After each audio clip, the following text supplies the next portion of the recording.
So good morning all my dear students. Rainbow के एक chapter को मैंने आपको पढ़ा दिया, एक प्रोज और एक पोएट्री। अब बारी आती है कि इस लॉकडाउन के दौरान मैं आप लोगों को ग्रामर कुछ पढ़ा दूं। लॉकडाउन के समय में काफ़ी ज़्यादा प्रॉब्लम्स हो रही है सारे स्टूडेंट्स को अपने अपने कोर्स के प्रिपरेशन के लिए। तो हम सभी शिक्षक आपके हर सुख दुख में आपके साथ हैं और अभी परिस्थिति ख़राब है, तो जितना हो सके यूट्यूब के माध्यम से आप लोगों को पढ़ाया जा सके और आप लोगों के कोर्स को कंप्लीट किया जा सके। आज ये वीडियो मैं आप लोगों को टाइम एंड टेंस के लिए लेकर आया हूँ और इस टाइम एंड टेंस के वीडियो में पूरा का पूरा मैं वो सभी रूल्स आपको पढ़ाने की कोशिश करता हूँ जो आपके एग्ज़ाम के लिए यूज़फुल होगा। ये टाइम एंड टेंस का चैप्टर आपके लिए, अगर आप 10+2 के स्टूडेंट्स हैं तो आपके लिए हेल्पफुल है। कॉम्पिटिटिव की तैयारी करते हैं तो भी आपके लिए हेल्पफुल है। ट्रांसलेशन या ग्रामर सीखना चाहते हैं तो भी आप लोगों के लिए हेल्पफुल है। तो आइए एक पूरे वीडियो में पूरा का पूरा मैं टेंस पढ़ाने की कोशिश करता हूँ एक ही वीडियो में। थोड़ा सा फास्ट लेकर चलना पड़ेगा क्योंकि यूट्यूब है, क्लास नहीं। क्लास होता है तो आराम से आप लेकर चल सकते हो, लेकिन यहाँ पर ज़्यादा लंबा ड्यूरेशन नहीं किया जा सकता। लेकिन एक ही वीडियो में सब करना है तो थोड़ा सा लंबा ज़रूर होगा। आप अपनी कॉपी और कलम को भी तैयार रख सकते हैं। जो भी रूल्स आपके स्क्रीन के ऊपर डिस्प्ले करेगा उसको आप स्क्रीनशॉट ले सकते हैं। स्क्रीनशॉट लेकर आप उसको कॉपी में नोट कर सकते हैं। और कहीं पर भी अगर आपको कोई ऐसा रूल होता है जो आपको समझने में दिक्कत होती है तो आप मेरे व्हाट्सएप नंबर पर वो स्क्रीनशॉट भेजकर और आप हमसे अपने डाउट्स को क्लियर करा सकते हैं। तो आइए नोट्स फॉर टेंस आपको मैं शुरू करता हूँ। पहले तो आपको ये जानकारी होगा कि टेंस 3 होते हैं, प्रेजेंट, पास्ट, फ्यूचर। और हकीकत में कहा जाए तो प्रेजेंट और पास्ट ही 2 मेन टेंसेज हैं। फ्यूचर को हम मॉडल वर्ब में ले जाकर इंडिकेट कर सकते हैं। तो बेसिकली ये 3 टेंसेज हम लोग पढ़ेंगे। तीनों के 4-4 पार्ट्स होते हैं, आप लोग जानते होंगे। तो कब किस सिचुएशन में कौन सा यूज़ होता है वो हम लोग जानेंगे। लेकिन सबसे पहले ये जो 4-4-4 कुल मिलाकर 12 जो टेंस के पार्ट्स हैं उनके स्ट्रक्चर्स आपको ध्यान में रखना है। स्ट्रक्चर बोले तो कौन सा वर्ब फॉर्म कौन से टेंस में यूज़ होता है, तो आप लोग अपने स्क्रीन पर ध्यान दें और पूरा का पूरा वर्ब फॉर्म आप लोग याद करें। सिंपल प्रेजेंट में आपको V1 या V5 का यूज़ करना है। आपको जानकारी होगा वर्ब के कुल मिलाकर 5 रूप होते हैं, V1, V2, V3, V4, V5। तो इसमें 2 वर्ब फॉर्म्स का यूज़ आपको करना है, V1 और V5। V5 बनाने के लिए आपको करना क्या है, कुछ नहीं, बस आप वर्ब में ACIS जोड़ दीजिएगा तो V5 बन जाएगा। और V1 क्या होता है, तो V1 ऑलरेडी जो वर्ड्स आप याद करते हैं, खाना का ईट, जाना का गो, आना का कम, ये सारे V1 हैं।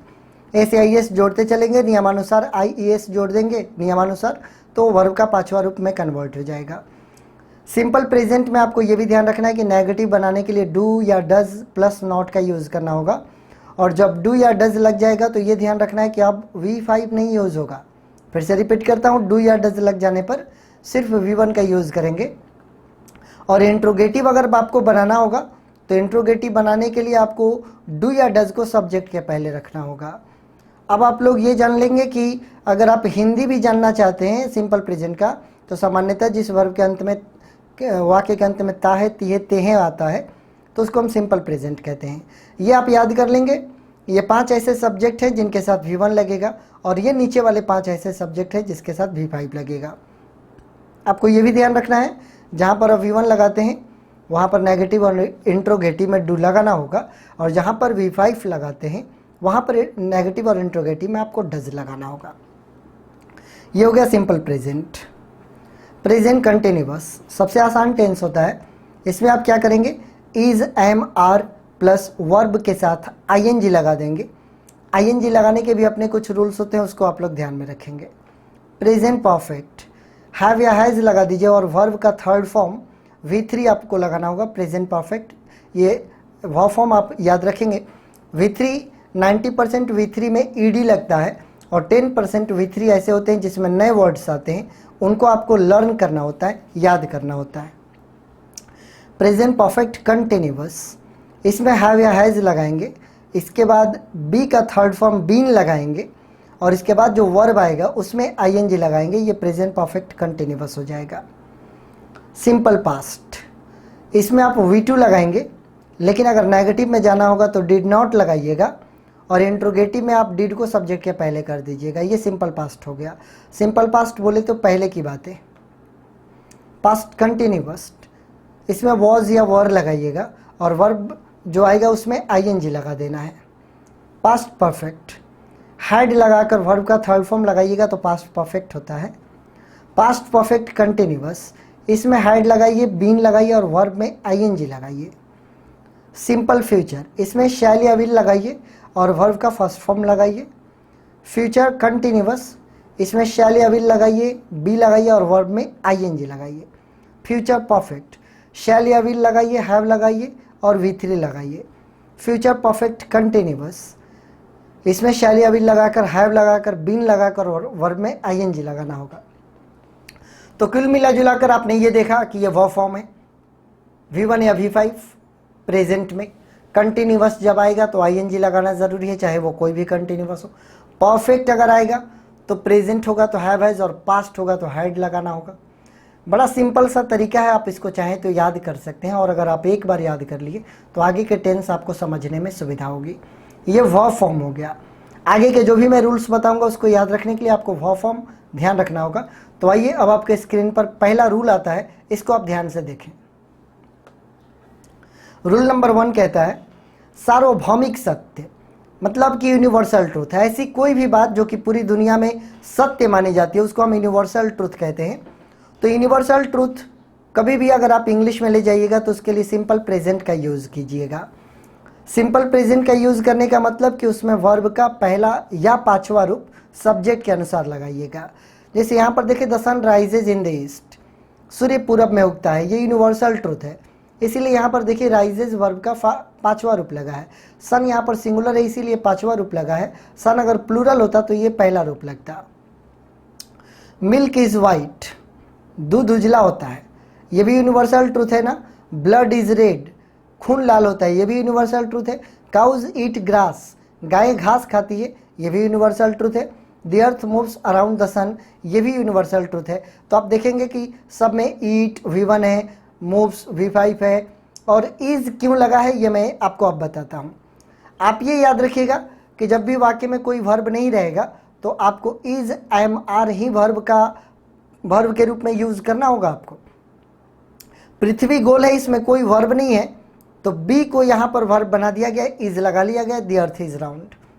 सूर्य गर्म होता है, इसमें कोई वर्ब नहीं है तो द सन इज हॉट, यहाँ पर इज बी का रूप है। Water is colourless, milk is white, ये सब बी हो गया। ये सारे यूनिवर्सल ट्रूथ है। तो यूनिवर्सल ट्रूथ जब भी आएगा तो वर्ब का पहला और पांचवा रूप आपको लगाना होगा।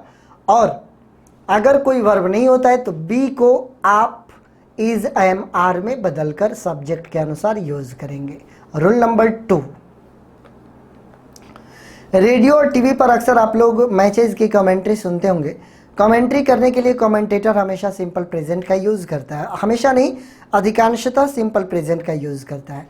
अगर आप कमेंट्री सुने होंगे तो आप लोग देखे होंगे the ball goes past the boundary for 4 runs, गेंद सीमा रेखा के बाहर जाती हुई 4 रनों के लिए। यहाँ पर देखिए गोज लगा हुआ है, ये गोज वर्ब का पांचवा रूप है।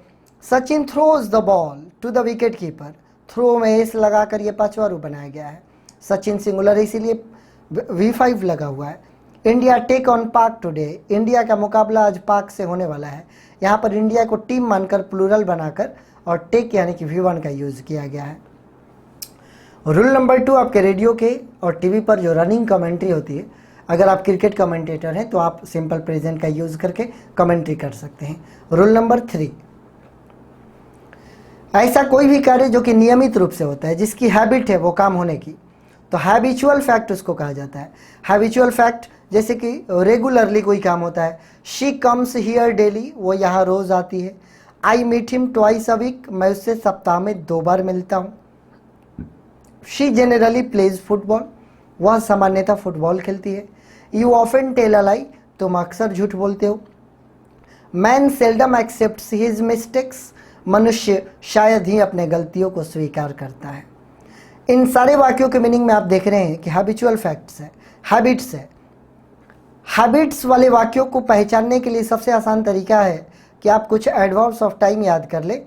ये सारे adverbs of time every day, daily, every month, every week, every year, seldom, hardly, rarely, scarcely, barely, ये लास्ट के जो 5 वर्ड्स हैं सेल्डम से लेकर बेयरली तक, इन सब का हिंदी होता है कभी कभार या शायद ही या नहीं के बराबर। इसके अलावा कुछ और वर्ड्स है जो आप ये याद कर लें, आप स्क्रीनशॉट ले लें। ये जहाँ भी होंगे याद रखिएगा कि आपको वर्ब का पहला या पांचवा रूप यूज़ करना है, क्योंकि ये हैबिचुअल फैक्ट्स बताते हैं। तो हैबिचुअल फैक्ट्स के लिए आपको कुछ वर्ड्स याद कर लेना है और आराम से V1 या V5 लगा देना है। ये आपका एक रूल और क्लियर हो गया। नेक्स्ट रूल, कंडीशनल क्लॉज, ऐसा वाक्य जो शर्त को सूचित करता है। जब हम अक्सर बोलते हैं यदि ऐसा होगा तो वैसा होगा, तो शर्त सूचक वाक्यों के लिए आप सिंपल प्रेजेंट का यूज करेंगे, यानी कि V1 या V5 लगाएंगे। शर्त सूचक वाक्यों को पहचानने के लिए नीचे कुछ कंजंक्शंस हैं जिसको आप याद कर ले। इफ से लेकर या अनटिल तक ये सारे वो कंजंक्शंस हैं जो आपको दिखाई दे दे अगर, तो आप यहाँ पर सिंपल प्रेजेंट यानी कि V1 या V5 का यूज कीजिएगा। तो कंडीशनल क्लॉज क्या होता है? तो कंडीशनल क्लॉज में हम एक कंडीशन रखेंगे, यदि ये होगा तो वो होगा। दो वाक्यों को हम फ्यूचर में बोलते हैं, लेकिन जब इंग्लिश में आएंगे तो कंडीशनल वाला वाक्य को सिंपल प्रेजेंट में ले जाना होगा और प्रिंसिपल क्लॉज को फ्यूचर में ले जाना होगा। यदि वर्षा होगी तो मैं वहां जाऊंगा, यानी कि मेरे वहां जाने का यहाँ पर कंडीशन है कि वर्षा होगी तो ही मैं जाऊंगा।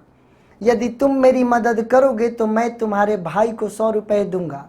मैं तुम्हारे भाई को 100 रुपए देने के लिए कंडीशन रख रहा हूं कि तुमको मेरी मदद करनी होगी। तो ये कंडीशन वाली बातें सिंपल प्रेजेंट में जाएगी। एग्जांपल्स देखते हैं।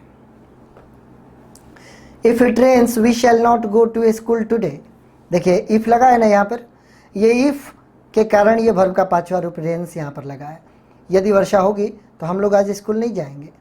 आई विल लेट यू नो, मैं तुमको जानने दूंगा या मैं तुमको बताऊंगा।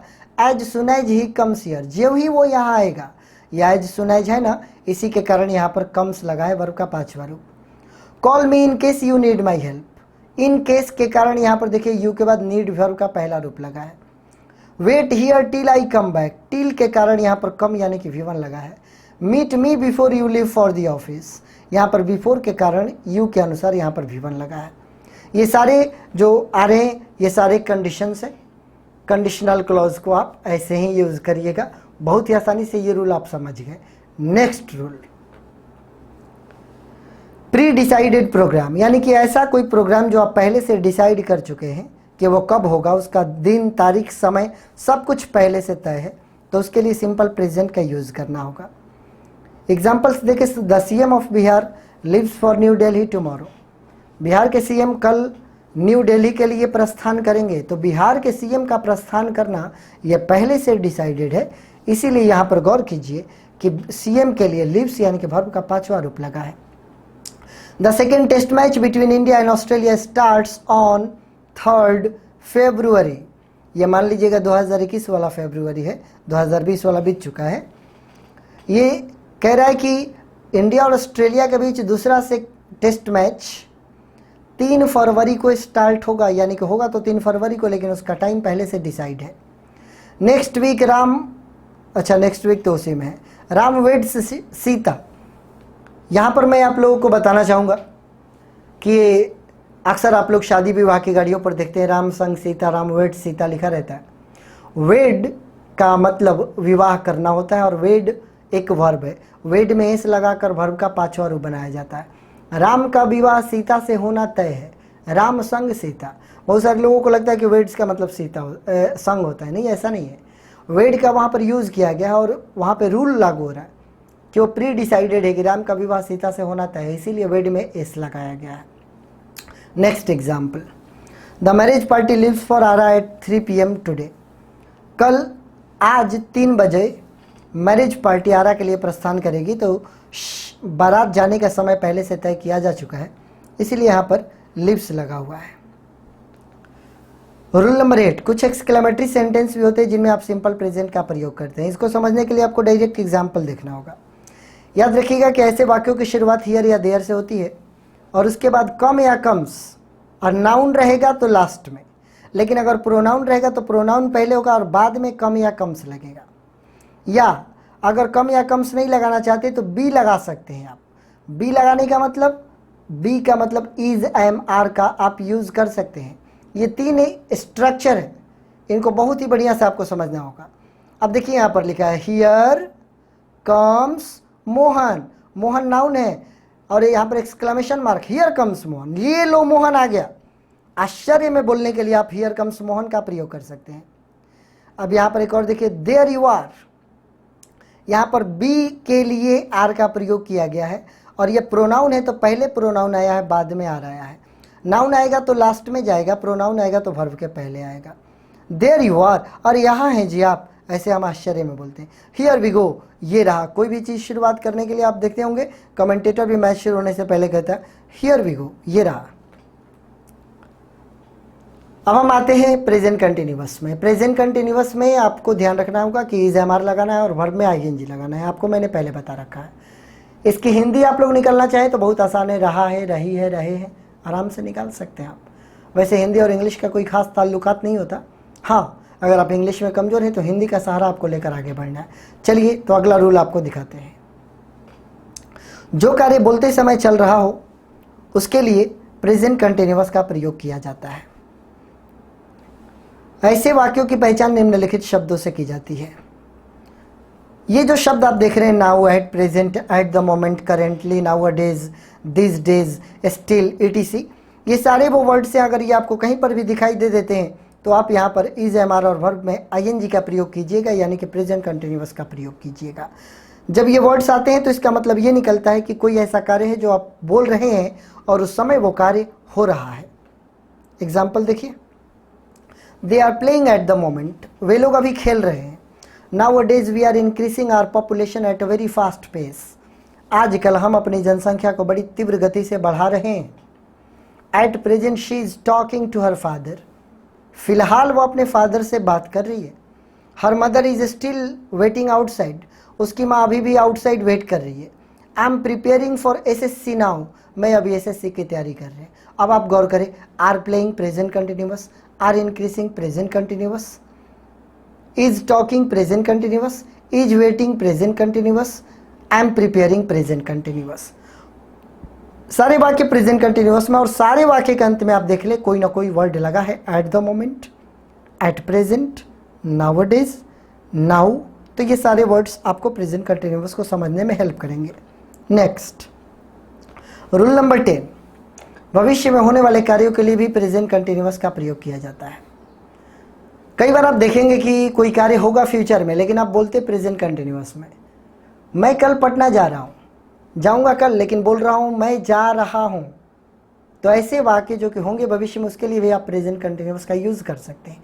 एग्जाम्पल्स देखिए, we are leaving for Mumbai tomorrow morning, कल सुबह हम लोग मुंबई के लिए प्रस्थान कर रहे हैं। She is launching a new factory next week, launch मतलब शुरुआत करना, वह नेक्स्ट वीक एक न्यू फैक्ट्री लॉन्च कर रही है। ये सारे वर्ब जो आप देख रहे हैं, आर लिविंग, इज लॉन्चिंग, ये दोनों प्रेजेंट कंटिन्यूअस में है। रूल नंबर नेक्स्ट, प्रेडिक्शन यानी कि भविष्यवाणी, और इंटेंशन यानी कि इरादा व्यक्त करने के लिए गोइंग टू प्लस V1 का यूज़ करेंगे।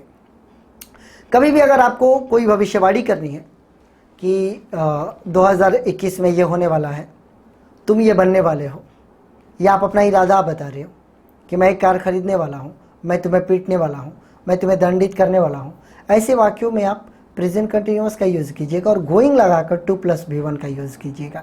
यानी कि इसमें वर्ब के स्थान पर हमेशा गो को यूज़ करना है और गो में आईएनजी लगा देना है। एग्जाम्पल्स देखिए,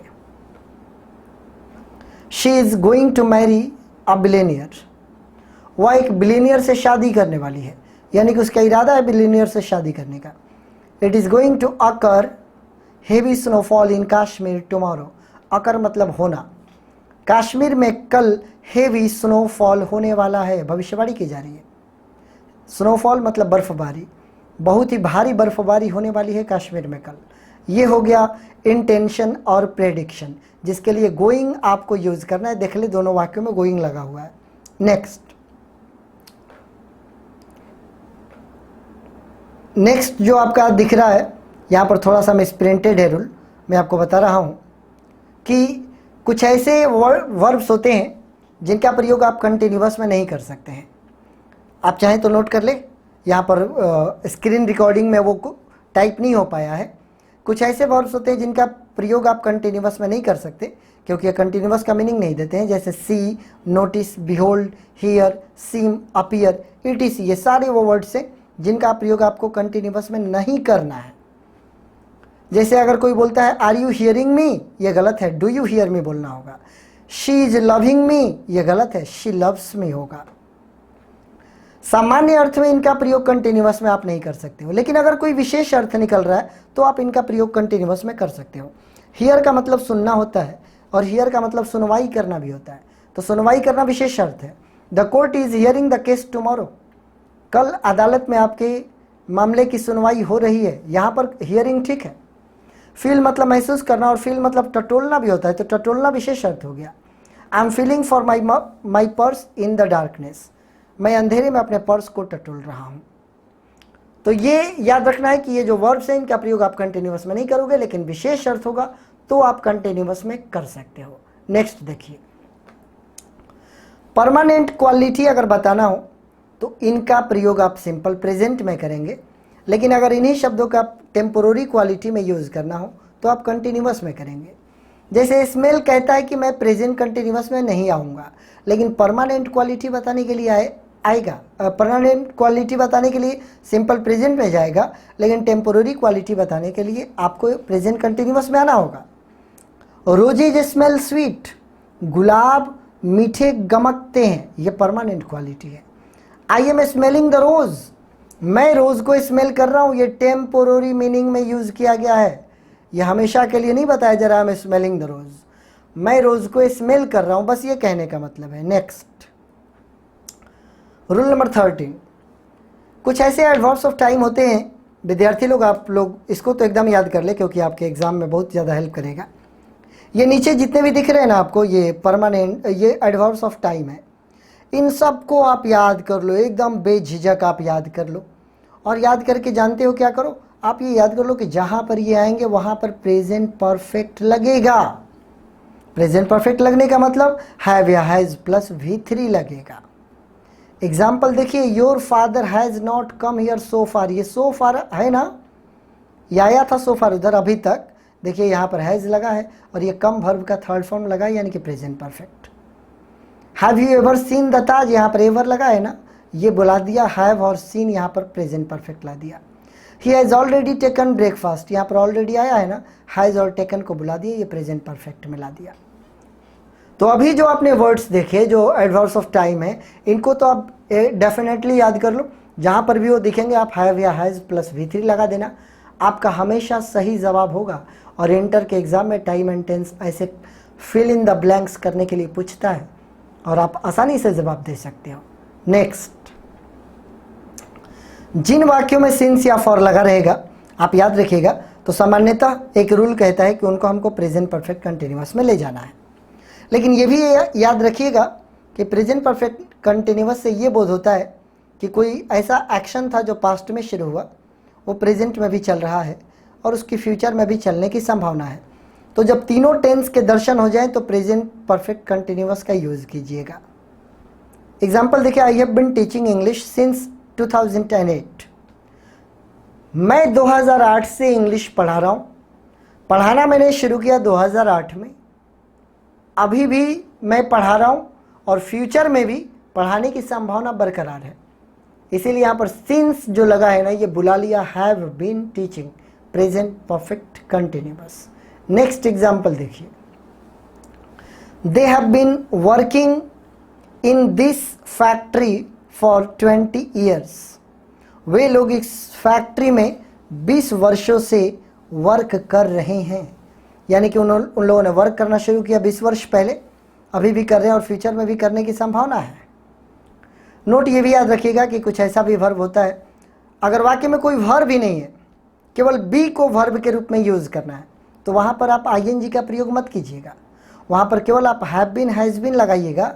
और ये याद रखिएगा कि हैव या हैज़ और बीन लगाने से वाक्य कंटिन्यूअस में नहीं बल्कि प्रेजेंट परफेक्ट में जाएगा, क्योंकि कंटिन्यूअस रहेगा तो ING भी ना मांगेगा।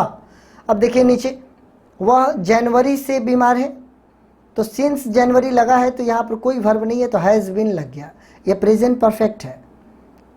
आई have been the headmaster of this school for a long time, मैं एक लंबे समय से इस स्कूल का हेडमास्टर हूँ, तो यहाँ पर देखिए हैव लगा है और बीन लगा है, ये प्रेजेंट परफेक्ट है, इसको प्रेजेंट परफेक्ट कंटिन्यूअस मत समझिएगा।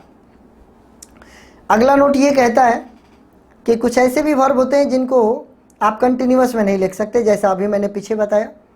तो ऐसे वर्ब जिनमें आईएनजी आप नहीं लगा सकते उनमें भी अगर सिंस या फॉर आएगा तो प्रेजेंट परफेक्ट में जाइएगा, यानी कि हैव या हैज और V3 लगाइएगा। यहाँ पर देखिए कि सिंस लगाकर 2005 दिया है और वर्ब में क्या रखा है, नो। नो में नोइंग आईएनजी होगा नहीं यहाँ पर, इस वजह से हैव बीन नोइंग का यूज़ हम नहीं कर सकते। तो हमने क्या कर दिया, हमने हैव नोन लगा दिया। मैं 2005 से उसे जानता हूँ, हिंदी में ताती और इंग्लिश में प्रेजेंट परफेक्ट। यही ग्रामर की ब्यूटी है। He has not seen me since morning, सुबह से उसने मुझे नहीं देखा है। सी में आईएनजी नहीं लगा सकते, इसीलिए आप इसको प्रेजेंट परफेक्ट कंटिन्यूअस में नहीं ले जाएंगे, यद्यपि कि यहाँ पर सिंस है।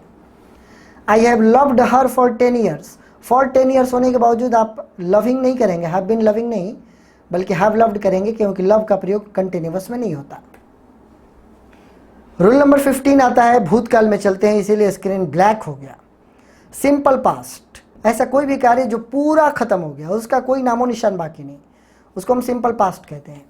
सिंपल पास्ट में क्या लगाना है, आपको पहले से याद होगा, V2 लगाना है, और नेगेटिव और इंट्रोगेटिव में जाने पर आपको डिड लगाना है। ऐसे वाक्य जो सिंपल पास्ट में होते हैं उनको आप पहचान सकते हैं, एगो, last, yesterday, the other day, या इन या ऑन लगाकर कोई बीता हुआ समय दे देगा। ये सारे वो वर्ड्स हैं जो आपको सिंपल पास्ट को पहचानने में मदद करते हैं। जहाँ पर भी ये दिखेंगे वहाँ पर आप V2 लगा दीजिएगा। एग्जाम्पल देखिए, ही केम हियर अ डे अगो, गौर करें, अगो लगा है, अगो लगा है तो केम लगा है। इंडिया बिकेम फ्री इन 1947, ये बीता हुआ समय है, देखिए बिकेम लगा है। She met a magician last week, last है तो पास्ट है, यहाँ लास्ट है तो यहाँ पर मीट का V2 मेट लगा दिया। तो सिंपल पास्ट के संदर्भ में मैं आपको एक बात बता दूं कि ये बहुत ही ज़्यादा इंपॉर्टेंट होता है आपके एग्जाम के लिए। और जो अभी अभी पहचान वाले वर्ड्स दिखाई दिए ना, इनको आप लर्न कर ले, और जहाँ पर भी वो दिखेंगे वहाँ पर आप V2 लगाइएगा। अगला देखते हैं, नोट कहता है कि रिसेंटली और लेटली, ये दोनों का हिंदी होता है हाल ही में, दोनों का हिंदी, लेकिन दोनों में अंतर है। रिसेंटली कहता है कि मैं प्रेजेंट परफेक्ट में भी आ सकता हूँ और सिंपल पास्ट में भी आ सकता हूँ, यानी कि किसी वाक्य में अगर रिसेंटली लगा हो तो आप हैव हैज और V3 भी लगा सकते हैं या V2 भी लगा सकते हैं। लेकिन जब लेटली आएगा तो सिर्फ प्रेजेंट परफेक्ट यानी कि हैव हैज और V3 लगाना होगा, और दोनों का हिंदी हाल ही में, हिंदी एकदम सेम है। एग्जाम्पल, ही रिसेंटली सॉ मी, रिसेंटली आया तो V2 आया, यहाँ पर रिसेंटली है तो हैज और सीन लगा दिया। ये दोनों सही है, V2 भी सही है और प्रेजेंट परफेक्ट में भी सही है। लेकिन लेटली आया तो हैज और सीन ही आप लगा सकते हैं, यहाँ पर सॉ का प्रयोग नहीं होगा। हाँ, एक और बात, रिसेंटली को भी आप लास्ट में रख सकते हैं और लेटली को भी आप लास्ट में रख सकते हैं। नेक्स्ट, यदि दो वाक्य आपको दिख जाएं और दोनों को जोड़ने के लिए सिंस कंजंक्शन लगा हो तो हमेशा याद रखिएगा कि पहला जो वाक्य आएगा उसमें हैव हैज और V3 लगाना है, और सिंस के बाद जो वाक्य आएगा उसमें V2 लगाना है। ये एक ऐसा रूल है स्टूडेंट्स जो आपके एग्जाम में बहुत ही ज़्यादा हेल्पफुल होगा। सिंपल स्ट्रक्चर है सिंस और दोनों तरफ वाक्य, जो पहले आएगा उसमें हैव हैज V3, जो बाद में आएगा उसमें V2, और बीच में सिंस। सिंस का हिंदी निकालिएगा तो जब से निकालिएगा। एग्जाम्पल देखिए, he has eaten 10 mangoes since he came here, देखिए यहाँ पर सिंस है, पहला वाक्य हैज ईटन, दूसरा वाक्य केम, जब से वो यहाँ आया है तब से 10 आम खा चुका है। I have not met him since he return from his native village, जब से वो अपने नेटिव विलेज यानी कि अपने गांव से लौटा है तब से मैं उससे नहीं मिला हूँ। देखिए सिंस लगा है, रिटर्न V2 लगा है, और इधर हैव लगाकर V3 लगा है। We have not seen each other since we parted, since लगा है, V2 में पार्टेड लगा है, और यहाँ पर हैव और V3 लगा है। जब से हम लोग बिछड़े हैं हम लोगों ने एक दूसरे को नहीं देखा है। ये हो गया एक बहुत ही आसान रूल। नेक्स्ट, कल्पनात्मक वाक्यों के लिए सिंपल पास्ट का प्रयोग करना है जी आपको। कल्पना वाली बात, माय डियर स्टूडेंट्स, कल्पना सबसे ज़्यादा आप लोगों को हेल्पफुल होगा। कल्पना में बहुत सारे रूल्स आते हैं, सिंपल पास्ट भी आता है, पास्ट परफेक्ट भी आता है, वर्ब का भी यूज़ बहुत ज़्यादा होता है, तो इसको आप बहुत ही अच्छे से समझिएगा। बारी बारी टुकड़े में करके मैं समझाता हूँ। देखिए अपने स्क्रीन पर,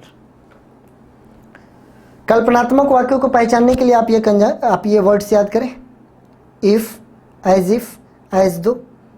इफ़ का मतलब होता है यदि, और एज इफ़ और एज दो का मतलब होता है मानो। आई विश, वुड दैट का हिंदी होता है काश। It is time, it is high time, it is about time, it is opportune time का हिंदी होता है अब तक। ये सारे वो वर्ड्स हैं जो आपको कल्पना वाले वाक्यों की पहचान कराएंगे। कल्पना का मतलब क्या होता है? जो कि आप थिंकिंग में रख सकते हो, रियलिटी में उसका कोई अस्तित्व नहीं है, उसको हम कल्पना कहते हैं। अब यहाँ पर ये ध्यान रखिएगा कि कल्पना में अगर कभी भी वर्ब के स्थान पर बी आ गया तो कोई भी सब्जेक्ट हो, I, we, you, they, he, she, कुछ भी, आप वर लगाइएगा हमेशा। देखिए, I wish I were a minister, I wish ये बता दिया कि कल्पना है, काश मैं एक मिनिस्टर होता, यहाँ पर वर लगा है। He walks as if you are a lame, a नहीं होगा यहाँ पर, बाई मिस्टेक प्रिंट हुआ है, लेम एडजेक्टिव है ना। एज इफ यहाँ पर जो दिख रहा है ना आपको, एज इफ का अर्थ होता है मानो, और यहाँ पर हिंदी निकालिएगा तो हो जाएगा वह टहलता है, ऐसे टहलता है मानो कि वो लंगड़ा हो, तो ए मिटा देना है आपको, ध्यान रखेंगे। तो एज इफ बता दिया कि कल्पना है, इसीलिए ही के साथ वर लगा है। If you are a thief he would not come back, यदि वो चोर होता तो लौट कर नहीं आता, ये कल्पना है, यदि वो चोर होता, इसीलिए यहाँ पर इफ लगा है और यहाँ पर ही के साथ वर लगा है। इफ के विषय में याद रखिएगा कि इफ के बाद जो वाक्य आएगा उसमें सिंपल पास्ट तभी यूज होता है जब दूसरे वाक्य में, यानी कि पीसी में आपको ये दिखाई दे, should, would, could, might, must, और इसके बाद V1 होना चाहिए। सबसे बड़ी बात, इसके बाद V1 होना चाहिए। देखिए, if he came in time I would definitely help him, तो ये वुड लगा है और यहाँ पर V1 हेल्प लगा है, इसीलिए इफ के बाद वाले वाक्य में यहाँ पर केम यानी कि V2 लगा है। ये कल्पना है, यदि वह समय पर आता तो मैं उसकी ज़रूर मदद करता। If I were rich I could afford this car, could लगा है, V1 लगा है, और यहाँ पर देखिए वर यानी कि V2 लगा है। ये बी का V2 होता है वाज या वर, लेकिन कल्पना है इसीलिए आई के साथ वर लगा रहे।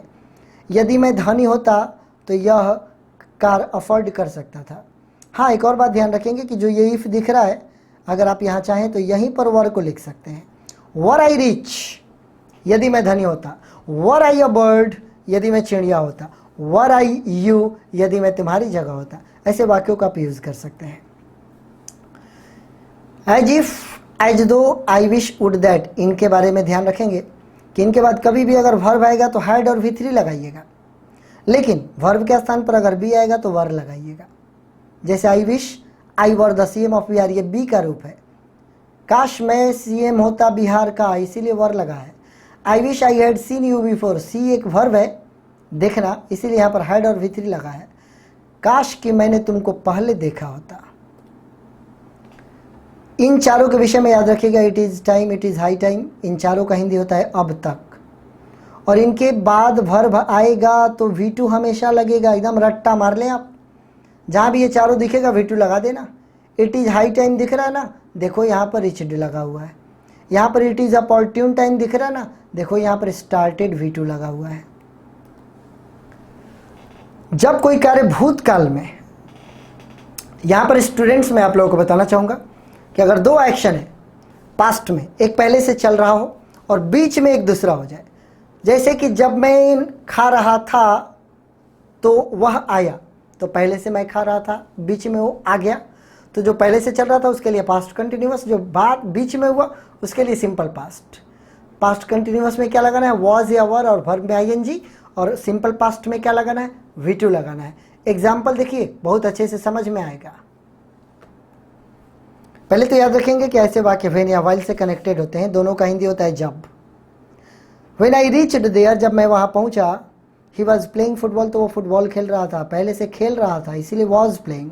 बीच में मैं वहां पहुंचा इसीलिए reached. A snake bit him while he was grazing his cattle, जब वो अपने मवेशियों को चरा रहा था तो एक सांप ने उसे काट लिया, पहले से चरा रहा था, वॉज ग्रेजिंग। बीच में सांप ने काटा तो बाइट का V2 बिट, ऐसे आप याद कर लीजिए। हाँ, जब भूतकाल में दो कार्य समाप्त हुए हों, तो समाप्त हुए हों, याद रखिएगा, चल नहीं रहा, समाप्त हुआ, तो दोनों में से चेक करना होगा पहले कौन खत्म हुआ। जो पहले खत्म हुआ उसके लिए पास्ट परफेक्ट, जो बाद में खत्म हुआ उसके लिए सिंपल पास्ट। इसके लिए एक फॉर्मूला है, आप इस फॉर्मूला को समझो। पास्ट का past is equal to past perfect. अगर पास्ट में दो काम हो तो चेक करना है, एक वो पास्ट जो पहले समाप्त हुआ और एक वो पास्ट जो बाद में ख़त्म हुआ। तो जो पहले ख़त्म हुआ वो पास्ट परफेक्ट हो जाता है, और जो बाद में ख़त्म हुआ उसको सिंपल पास्ट कहते हैं। ऐसे वाक्यों में याद रखिएगा कि सामान्यतः बिफोर या आफ्टर होता है, या कोई दूसरा कंजंक्शन आएगा जो दो वाक्यों को जोड़ेगा। एक वाक्य में हैड प्लस V3 लगाना है और एक वाक्य में V2 लगाना है। फिर से मैं डियर स्टूडेंट्स एक बार फिर आप लोगों को मैं रिपीट कर दूं, जो पहले खत्म होगा उसमें हैड प्लस V3, जो बाद में खत्म हुआ उसके लिए V2। आइए एग्जाम्पल देखिए। The train had started before I reached the station. मेरे स्टेशन पहुंचने से पहले गाड़ी खुल चुकी थी। ये तो ऐसा एग्जाम्पल है कि गली गली में इसका असर होता है। तो स्टेशन में पहुंचा उससे पहले गाड़ी खुल चुकी थी, इसीलिए हैड स्टार्टेड। बाद में पहुंचा तो V2। The patient died after the doctor had come. Doctor के आने के आफ्टर, आफ्टर मतलब बाद में, डॉक्टर के आने के बाद रोगी मरा। डॉक्टर के आने के बाद रोगी मरा, यानी कि पहले डॉक्टर बाद में रोगी मरा, तो डॉक्टर वाले में हैड, रोगी वाले में died. I beat him because he had abused me. मैंने उसे पीटा क्योंकि उसने मुझे गाली दिया था, यानी कि पहले गाली दिया था इसीलिए हैड लगा, बाद में पीटा इसीलिए बीट का V2 बेट लगा।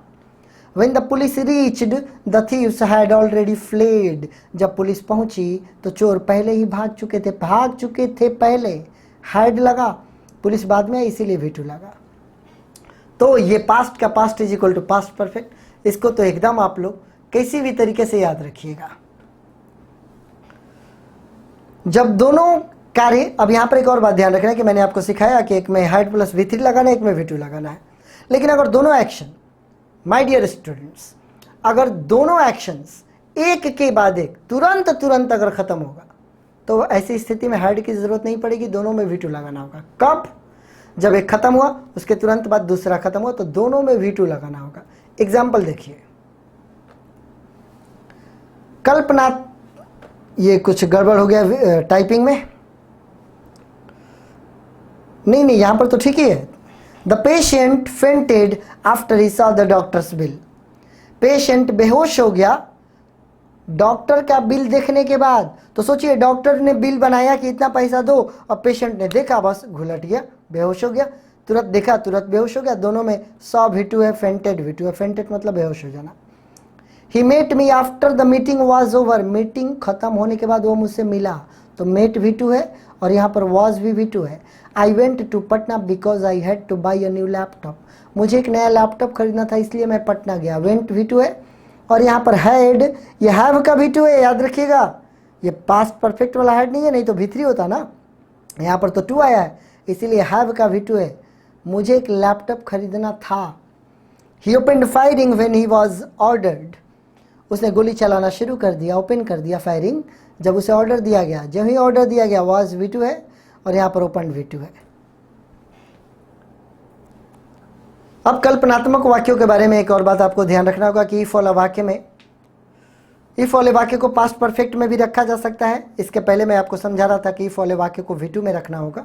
दोनों में अंतर यह है कि V2 तब रखिएगा जब would, could, might, should, must के बाद V1 आए, लेकिन वही should, would, could, might, must के बाद हैव और V3 लगाओ तो इफ वाले वाक्य को पास्ट परफेक्ट में रखना होगा। माय डियर स्टूडेंट्स, एक बार फिर वीडियो को बैक करके आप वहां पर जाइएगा जो कल्पनात्मक में इफ वाला पढ़ा रहा था, और फिर यहाँ पर वापस आइएगा। दोनों में अंतर आपका स्पष्ट होगा। यहाँ पर लिखा है if he had visited Agra he must have seen the Taj Mahal. गौर कीजिए, मस्ट लगा है और हैव लगा है और V3 लगा है, इसी वजह से इधर हैड और V3 लगा है। यदि वह आगरा विजिट किया होता तो उसने ताजमहल जरूर देखा होता। ये ना गया है ना देखा है, ये कल्पना है। If she had met me earlier I would have helped her. यहाँ पर गौर करें, वुड लगा है, हैव लगा है और हेल्प्ड लगा है, इसी के कारण यहाँ पर हैड मेट लगा है। यदि वह मुझसे पहले मिली होती तो मैंने उसकी हेल्प किया होता। न वह मिली न मैंने उसका मदद किया। तो कितना सिंपल है ना dear students. Would have V3 आया तो had plus V3, would plus V1 आया तो V2 लगाना होगा। ये दोनों को बैक करके एक बार मिला ले। हाँ, एक बात और, जहां पर आप इफ लगा रहे हैं ना, पास्ट परफेक्ट वाला हैड वहीं पर लगा सकते हैं। Had you come to me, यानी कि यदि तुम मेरे यहां आए होते। हैड आई सीन यू, यदि मैंने तुम्हें देखा होता। हैड ही स्लैप्ड मी, यदि उसने मुझे थप्पड़ मारा होता। हैड यू नोन मी, यदि तुमने मुझे जाना होता। यहाँ पर हैड आप इफ के स्थान पर यूज कर सकते हैं, ऐसा भी रूल है। आशा करता हूं ये कल्पना वाला आपको अच्छा लगा होगा और समझ में भी आया होगा। नेक्स्ट रूल देखिए, यदि दो सेंटेंस हो और दोनों इफ से कनेक्टेड हो तो इफ वाले वाक्य को सिंपल प्रेजेंट में कब रखना होता है? जब दूसरा वाक्य यानी कि पीसी सामान्यतः सिंपल फ्यूचर में हो। यहाँ पर गौर करें, if it rains the school will be closed, यहाँ पर स्कूल विल फ्यूचर है, इसीलिए इफ इट रेन्स यहाँ पर प्रेजेंट इंडेफिनिट लगा है। I will let you know as soon as I reach Patna, यहाँ पर एज सुन एज के बाद वाला आई री, यहाँ पर गौर करें रीच लगा है ना, ये V1 है, सिंपल प्रेजेंट में है, इसीलिए यहाँ पर विल का प्रयोग किया गया है।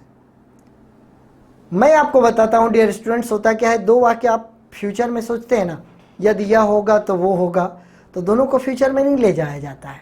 यदि वाले वाक्य को सिंपल प्रेजेंट में रखिएगा और फ्यूचर में रखिएगा, जो कि पीसी प्रिंसिपल क्लॉज आएगा।